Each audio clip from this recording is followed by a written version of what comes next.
Everyone, this is Deborah. Today I wanted to share a tip with you regarding stencils. Now I bought this new packet of stencils yesterday. It's just letters and numbers. It's a deco art and it was $6.50 at my local scrapbooking shop.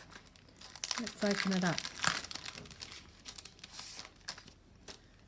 So I just wanted something fairly straightforward that had numbers and letters on it, and I've got a piece of paper. This is just a piece of standard cream coloured paper, and I'm going to do some spray with the stencil. So first of all I'm just going to put it off the page slightly, and I've got my mini mister from Ranger, and in there I've shown you this before, but if you didn't watch that video yet, it's just distress ink and it's ground espresso, and I've put one eyedropper full of ground espresso, so that's an eyedropper in the actual bottle, and then I filled the mini mister up with water. So I'm guessing it's about maybe 3/4, 2/3, 3/4 water, and just be careful when you fill that up because these aren't very big and you might overflow all your ink.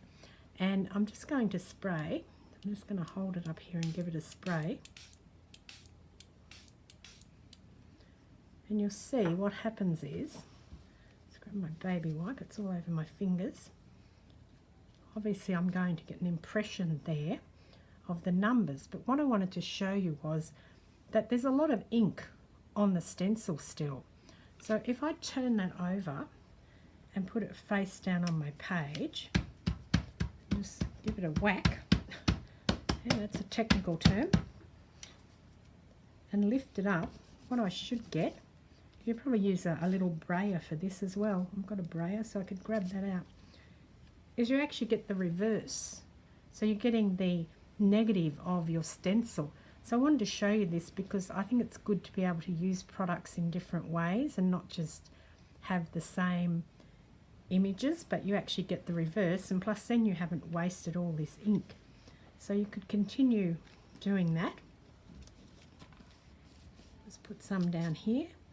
So even though I don't have any letters there, I've still used the ink to create this rather grungy look on my page, and this is going to be one of the pages that goes in my junk journal.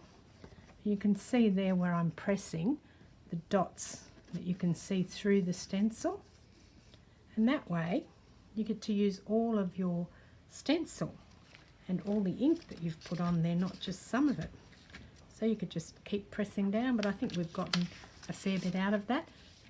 So that's just a little tip for today, and I'm just now cleaning my stencil with baby wipe, and it's ready to go again next time. Thanks for watching. I hope you enjoyed.